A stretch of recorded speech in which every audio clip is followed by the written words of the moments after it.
नाग पंचमी की व्रत कथा।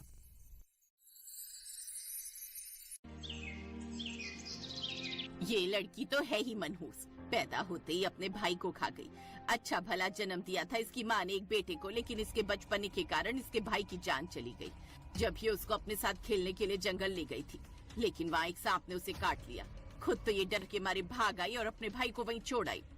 मामी, मैं डर कर नहीं भागी थी, मैं तो गाँव की तरफ मदद के लिए लोगों को बुलाने आई थी। चल चल, अब ज्यादा बेवकूफ मत बना, अच्छे से जानती हूँ तेरी हरकतें। चल अब बर्तन धो ले। 14 साल की सुमन रोते हुए बर्तन धोने लग जाती है, लेकिन उसके मन में हमेशा ये पछतावा रहता। उसके माँ बाप का भी एक रोड एक्सीडेंट में निधन हो गया। तब से उसके मामा उसे अपने घर ले आए। अब उसकी मामी ने ही उसे संभाला था, लेकिन उसकी मामी अक्सर उसे किसी न किसी बात पर ताने देती रहती, साथ ही घर के सब काम भी उसी से लेती। ऐसे ही समय बीता और अब वो पूरे 20 साल की हो गई। अब हमें सुमन की शादी कर देनी चाहिए। शादी करके अपने ससुराल चली जाएगी तो कम से कम हमारा थोड़ा तो बोझ कम होगा। जानती हो ना कि इंसान का खर्चा उठाना भी कितना महंगा पड़ जाता है। इसके गरीब माँ बाप के पास एक झोपड़ी के अलावा कुछ खास था नहीं जो इसके लिए छोड़ कर जाते। फालतू में अब इसकी शादी का खर्चा भी उठाना पड़ेगा। सुमन ये सब चुपके से सुन रही थी। उसकी आंखों में आंसू आ गए और वो रोने लगी। ऐसे ही समय बीता।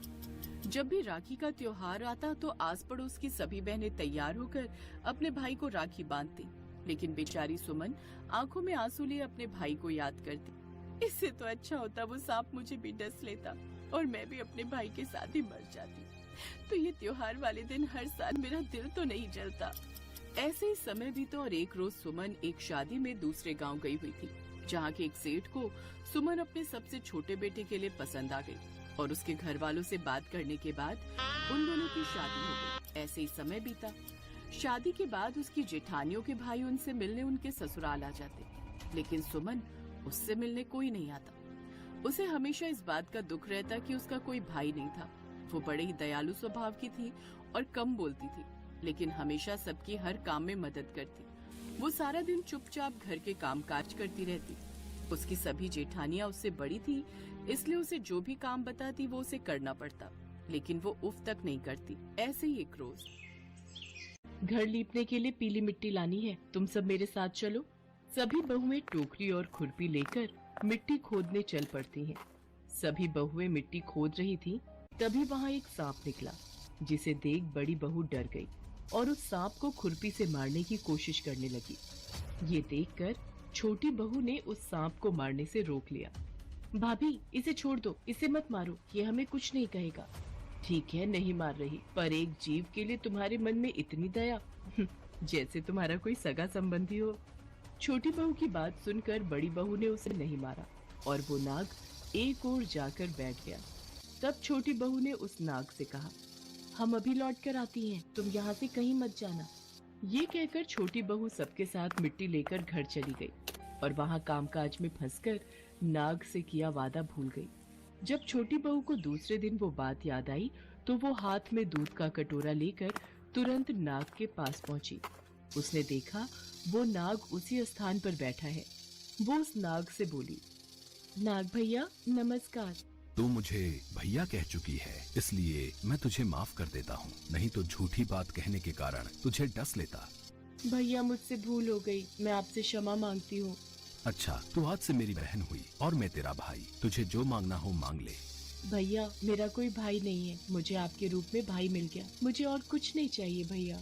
ठीक है बहन, मैं हमेशा एक भाई का फर्ज जरूर निभाऊंगा। इतना कहकर वो नाग वहाँ से चला गया। कुछ समय बीतने पर वो नाग मनुष्य का रूप लेकर सुमन के घर आया और बोला, मेरा नाम नागार्जुन है, मैं अपनी बहन सुमन को लेने आया हूँ, कृपया करके मेरी बहन को भेज दो। पर हमारी बहू का तो कोई भाई नहीं है। मैं इसका चचेरा भाई हूँ, बचपन में ही बाहर पढ़ने चला गया था, ब्याह के वक्त मैं गाँव में नहीं था। अच्छा अच्छा, ठीक है। सुमन बहू, तुम्हारा भाई नागार्जुन तुम्हें लेने आया है, कुछ दिन भाई के घर रह आओ। नाग छोटी बहू के कमरे में गया और उसे अपने बारे में बता दिया। छोटी बहू उसके साथ चल दी।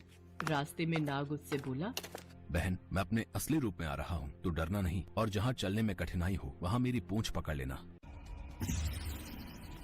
छोटी बहू अपने भाई नाग के कहे अनुसार उसकी पूंछ पकड़कर चलती रही और वो उसके घर पहुँच गई। वहाँ के धन ऐश्वर्य को देखकर वो चकित रह गई। माँ, पिताजी, ये मेरी बहन सुमन है। अब ये कुछ दिन हमारे साथ ही रहेगी। ये तो बहुत अच्छी बात है बेटा। आओ बेटी, अब कुछ दिन आराम से अपने भाई के घर रहो। एक दिन नाग की माता नाग को दूध दे रही थी, तभी सुमन बोली, माँ, आज मैं भैया को दूध दे आऊं? ठीक है बेटा, जा दे आ। सुमन ने गलती से नाग को गर्म दूध पिला दिया, जिससे उसका मुंह जल गया। सुमन, तुमने ये क्या किया? तुम जानती भी हो तुम्हारा भाई नाग गर्म दूध नहीं पी सकता। देखो, गर्म दूध पीने से बेचारे का मुंह जल गया। मुझसे बड़ी भारी भूल हो गई माँ। कोई बात नहीं बहन, तुम्हें कहाँ पता था कि मैं गर्म दूध नहीं पीता। कोई बात नहीं बेटी, अब तुम उदास मत हो। ऐसे ही कुछ दिन मायके में रहने के बाद नाग और उसके माता पिता ने सुमन को बहुत सा सोना, चांदी, जवाहरात, वस्त्र, आभूषण आदि देकर उसके घर पहुंचा दिया। इतना ढेर सारा धन देकर बड़ी बहू ने ईर्ष्या से कहा, सुमन, तेरा भाई तो बड़ा धनवान है, तुझे तो उससे और भी धन लाना चाहिए। नाग ने ये वचन सुन लिए। उसने सुमन को सब वस्तुएं सोने की लाकर दे दी। ये देखकर बड़ी बहू ने कहा, अब इन सोने की वस्तुओं को झाड़ने के लिए झाड़ू भी सोने की होनी चाहिए। ये सुनकर नाग ने झाड़ू भी सोने की लाकर रख दी। नाग ने सुमन को हीरे और मणियों से जड़ा एक अद्भुत हार दिया था। उसकी प्रशंसा उस देश की रानी ने भी सुनी और वो राजा से बोली, महाराज, हमारी दासी ने बताया है, नगर के सेठ की छोटी बहू सुमन के पास हीरे मणियों से जड़ा एक हार है। हमें वो हार चाहिए, नहीं तो हम आपसे बात नहीं करेंगे। सैनिकों, जाओ और नगर सेठ से वो हार लेकर शीघ्र उपस्थित हो।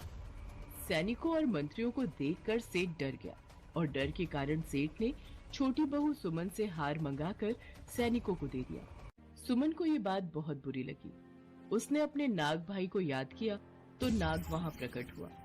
भैया, रानी ने आपका दिया हार छीन लिया है। वो हार मुझे अति प्रिय था। घबराओ नहीं बहन, रानी तुम्हारा हार नहीं पहनेगी। जैसे ही रानी ने हार पहना, वैसे ही वो गले में नाग बन गया।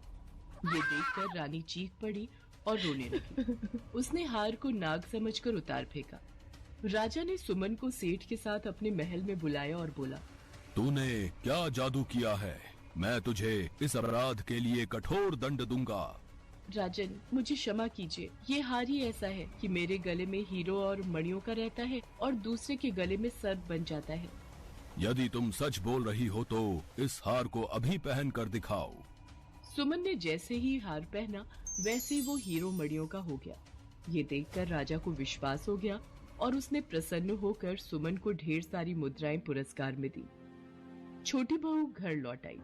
उसके धन को देखकर बड़ी बहू ने ईर्ष्या के कारण उसके पति से कहा, देवर जी, बुरा न मानो तो एक बात कहूँ। हाँ भाभी, बोलो, क्या बात है? देवरानी जी का कोई भाई नहीं था। अचानक से भाई पैदा हो गया और उसने अपनी प्यारी बहन को इतने धन दौलत देकर विदा किया। बात कुछ हजम नहीं हुई। बड़ी बहू ने अपने देवर को अपनी देवरानी सुमन के लिए बहुत अच्छे से भड़का दिया था, पर तभी सुमन भी वहाँ आ जाती है और सारी बातें सुन लेती है। वो अपने भाई नाग को याद करके रोने लगती है। बहन को मुश्किल में फंसता देख उसी समय नाग वहाँ प्रकट होता है। उसे देखकर सब लोग डर जाते हैं। जो मेरी बहन के आचरण पर संदेह करेगा, मैं उसे डस लूंगा। नहीं भैया, आप इन सब पर क्रोध ना करो। ये मेरे अपने हैं, आप इन्हें क्षमा कर दो। मैं तो बस इन्हें सच दिखाना चाहती थी और आज आपने अपनी बहन की लाज रख ली भैया। बड़ी बहू अपने व्यवहार पर बहुत शर्मिंदा हुई।